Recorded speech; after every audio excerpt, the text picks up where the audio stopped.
Hello everybody, 2022 is almost here, and today we're going to be reviewing the highlights of my journey through the wonderful hobby of astrophotography and all of the growth this YouTube channel has gotten over the last year. So without any further ado, this is the 2021 year in review of the Astropilot YouTube channel. My name's Trevor and you're watching Astropilot.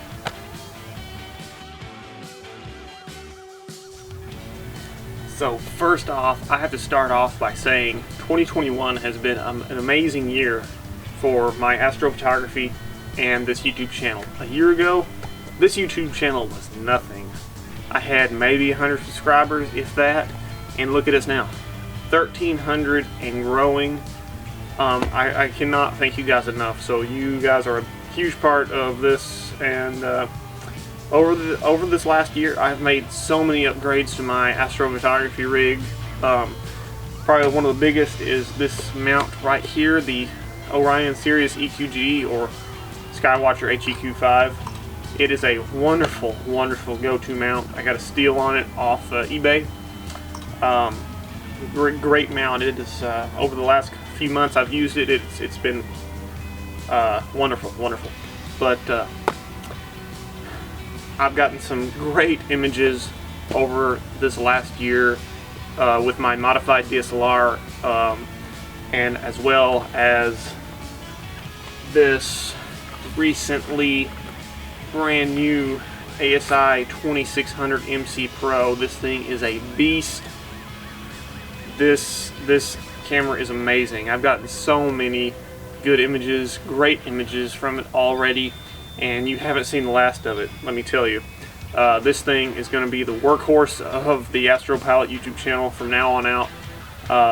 It's just an amazing camera. 26 megapixel Sony IMX 571 filter or something like that. Might have got that wrong. But this was the biggest upgrade of the year right here. I'd been looking at a dedicated astronomy camera for a while, and this thing is just an amazing astrophotography tool. It just revolutionizes the whole hobby. But I've gotten so many great images. My first image with that camera was the stunning Pleiades star cluster. I love that image, and one of my best videos too. It's gotten a lot of views. Another upgrade that I have made this year is the ASI Air Pro. Before this, I was using my laptop outside, setting up out here, and I was getting tired of it. I liked the process of setting up and sitting outside and doing it, but it was a lot of work. And if you've been watching the channel for a while, I usually work nights, and I come home at around 10:30, 11, and get up and running. I do lose a few hours of darkness that way, definitely in the winter months, but this really speeds up the process. I can leave my mount out here polar aligned and turn this thing on, and we're good to go. It really makes the hobby that much easier when it comes to software and controlling your rig, definitely with a go-to mount like this. So that's another really big upgrade that I've done this year.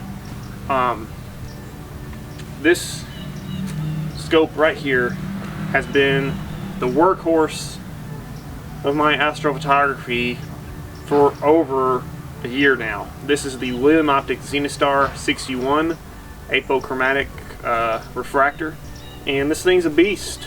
This was my first telescope, and I've used it for over a year now, and I have nothing bad to say about it. I mean, it's just an awesome little wide field refractor to get stunning deep sky images. The majority of all my photos that are on my channel have been taken with this. I was using this with the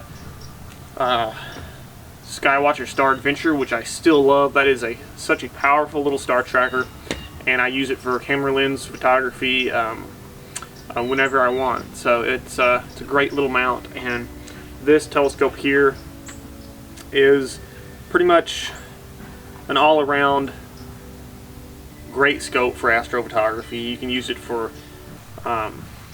I mean, I've imaged really small galaxies with this thing, and it does well. It does really well. It has a native focal length of 360 millimeters, when with the crop factor of a APS-C camera, it gives me about 570 millimeters of focal length, so that it's a good mid-range telescope to capture a wide variety of deep sky objects. But this scope, I mean, it's a really great scope. If you're ever interested in entering from the realm of camera lenses into a telescope for astrophotography, highly recommend a 61 millimeter APO refractor like the William Optics right here. And for the next year, 2022, huge things coming for this channel. Stay tuned. Lots of more videos and possibly more flying videos, but I've got something special in the works, and it has something to do with galaxy season. I got a huge telescope.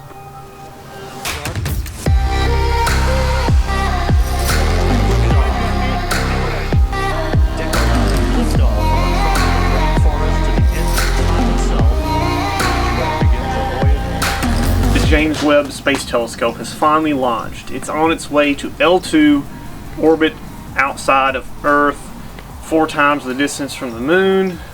So as of now, it's all gone well. It's going to get very tedious here in the next couple weeks when all of the solar shields and all of the other working parts have to unfold properly, and they're going to be able to start imaging in infrared light and all other sorts of spectrums of light, and it's going to see the earliest of galaxies and pretty much the beginning of the universe, and possibly search for life on other planets within their atmospheres on other exoplanets. So the James Webb Telescope is an amazing machine, Hubble's successor.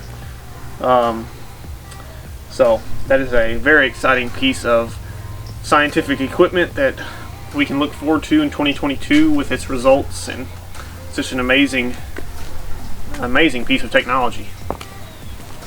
As you can see right now, it's extremely overcast clouds right now, and it's not been clear in several weeks. I have not been able to do any good astrophotography for a while, but hopefully 2022 will change that. But some of the greatest highlights of this year, one of my favorite times was down in Florida when we took a vacation down in Florida, and I used my 50 millimeter camera lens that I'm using to film this for right now with my modified Canon XSI to get some wide field shots of the Milky Way over a very dark sky over the ocean.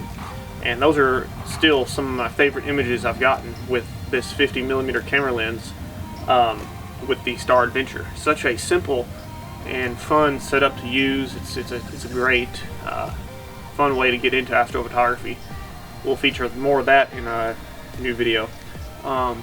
Another great highlight I really enjoyed was, as of course, getting this mount and the new camera. Just love these new photos that I'm getting, and I did sell my Maxitov Cassegrain that I used for planetary and lunar imaging, but more on that later. As I said, I do have something special planned for galaxy season, and you guys will just have to wait for a future video for that. I've got something big in the works. That's all I'm going to tell you for now. It's a large tube.